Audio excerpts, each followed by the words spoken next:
La Côte d'Ivoire a accueilli la 17e session de l'Organisation régionale antidopage, réunissant à Abidjan les principales instances antidopage de la sous-région.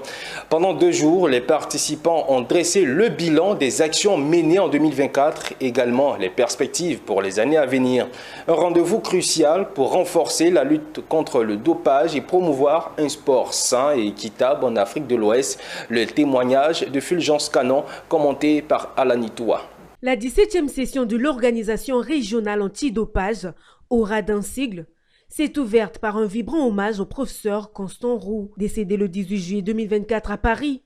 Ancien président du Comité national de lutte antidopage, il a marqué de son empreinte la lutte contre le dopage en Côte d'Ivoire. Dans son discours d'ouverture, le docteur Kofi Jean-Serge, actuel président, a salué l'engagement et les réalisations de son prédécesseur, soulignant son impact indéniable dans le combat pour un sport équitable et sans dopage. Mais c'est tout naturellement une fierté pour la Côte d'Ivoire, bien entendu, dans un premier temps. Mais aussi, c'est pour nous un devoir, bien entendu, en tant que pays. La Côte d'Ivoire, comme j'ai dit tantôt, est un pays émergent. Donc la Côte d'Ivoire voudrait s'affirmer dans tous les domaines. Et le sport est un instrument d'influence des États. Le sport est une activité industrielle, bien entendu, mais aussi un instrument d'influence des États. Et la Côte d'Ivoire entend s'affirmer, bien entendu, par le sport, entend changer la donne par le sport.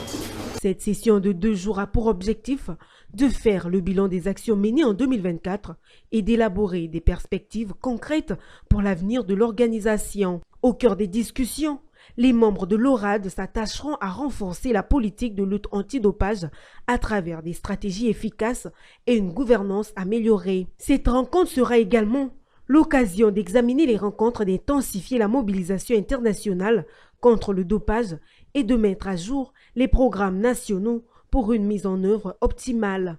Il faut savoir que c'est un atelier qui se tient régulièrement entre les différents représentants pays de l'Organisation régionale antidopage. Cette année, nous sommes à la 17e réunion. Et cette 17e réunion va faire le bilan des activités écoulées. Tout ce qui s'est passé durant l'année 2024 et en abordant un peu 2023. Et nous allons tracer les perspectives pour les années à venir. En marge de cette rencontre, un programme de formation pour 10 nouveaux agents de contrôle antidopage a été finalisé, renforçant ainsi les capacités opérationnelles de l'ORAD.